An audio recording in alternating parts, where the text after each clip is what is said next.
Halo semuanya. Oke, mari kita bedah ini. Hari ini kita bakal ngomongin soal kemenangan impresif 3-1 Spanyol atas Peru. Ini adalah laga pemanasan terakhir La Roja sebelum Piala Dunia bergulir. Dan jujur aja, sebagai analis, ngelihat gimana Luis de la Fuente ngeracik timnya di detik-detik terakhir ini, wah benar-benar menarik.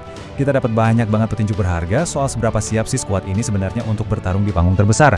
Nah, untuk bedah taktik kali ini, kita bakal ngelewatin 5 poin utama. Pemanasan sempurna, gol 101 detik yang gila banget, efisiensi XG, gimana mereka atasi rintangan, dan rekor 30 laga tak terkalahkan. Oke, langsung aja kita masuk ke poin pertama, pemanasan sempurna menuju Piala Dunia. Kalian harus ingat, ini bukan sekedar laga persahabatan biasa buat La Roja. Ini ujian pamungkas. Kalau kita lihat alurnya, Spanyol ini benar-benar langsung tancap gas dari peluit pertama dibunyikan. Baru menit kedua, Mikel Oyarzabal udah nyetak gol pembuka yang langsung ngeruntuhin mental lawan. Terus, di menit 32, giliran Pedri yang bikin jarak makin jauh. Masuk babak kedua, menit 53, tekanan dari Spanyol bikin kiper Peru, Pedro Gales kelabakan dan, ya, terjadilah gol bunuh diri. Memang sih, Jairo Felix sempat ngebales buat Peru di menit 66. Dia cerdik banget mancing David Raya keluar dari garis gawangnya, tapi, secara keseluruhan, Spanyol tetap pegang kendali penuh dan sukses ngunci kemenangan 2 gol dengan sangat nyaman. Masuk ke bagian 2. Nah, yang paling menarik dari sini adalah gimana mereka mengawali pertandingan dengan super cepat.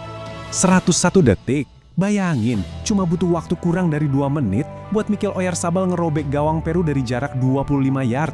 Prosesnya juga cakep banget. Semua berawal dari visi brilian Pau Cubarsí yang ngasih umpan terobosan tajam.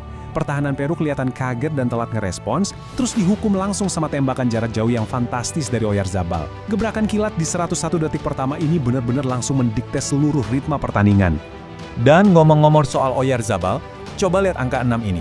Gol kilat tadi bukanlah sebuah kebetulan, melainkan bukti nyata kalau dia lagi on fire banget. Lewat gol itu, dia sekarang udah nyetak gol di 6 pertandingan internasional berturut-turut bareng Spanyol. Punya seorang striker yang lagi tajam-tajamnya tepat sebelum Piala Dunia mulai, itu sih jelas sebuah keuntungan taktis yang masif. Lanjut ke bagian ketiga. Sekarang kita agak pelan dikit ya, karena kita bakal masuk ke ranah data, efisiensi XG, dan analisis efektivitas. Sebelum kita bahas angkanya, mari kita samakan persepsi dulu soal XG atau Expected Goals. Buat kalian yang mungkin belum terlalu familiar, ini adalah metrik statistik buat ngukur kualitas sebuah peluang dan seberapa besar kemungkinan peluang itu bakal jadi gol. Intinya, nggak semua tembakan itu nilainya sama. XG ini ngukur seberapa berbahaya sih posisinya saat pemain nendang bola. Nah, perbandingan datanya ini yang bikin geleng-geleng kepala. Secara keseluruhan, Spanyol cuma ngelepasin 8 tembakan, dengan total nilai XG cuma 1,93. Angka ini terbilang rendah buat tim yang biasanya mendominasi kayak Spanyol. Tapi, luar biasanya, mereka nyetak 3 gol.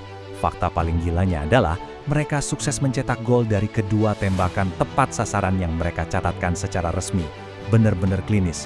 Kemenangan ini juga terbantu sama gol bunuh diri kiper Peru yang salah baca umpan silangnya Yeremy Pino. Ini yang namanya efisiensi tingkat dewa. Mereka membuktikan kalau mereka nggak butuh banyak peluang buat ngehukum lawannya secara brutal. Masuk ke bagian 4, mengatasi rintangan dan rotasi skuad. Pastinya, laga ini juga nggak mulus-mulus amat.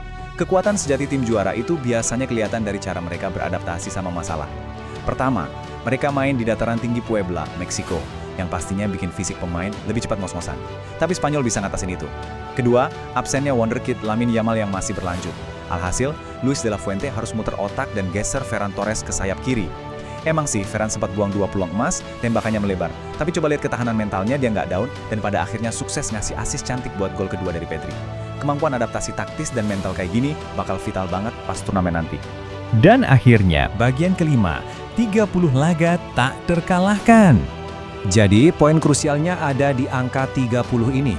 Kalau kita mundur sejenak dan lihat gambaran besarnya, kemenangan di Puebla ini resmi memperpanjang rekor tak terkalahkan Spanyol di waktu normal jadi 30 pertandingan.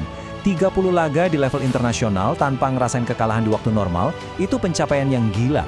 Ini jadi bukti mutlak ketangguhan mental skuad ini, seberapa konsistennya sistem Luis de la Fuente, dan alasan kuat kenapa mereka datang ke Piala Dunia dengan status favorit juara.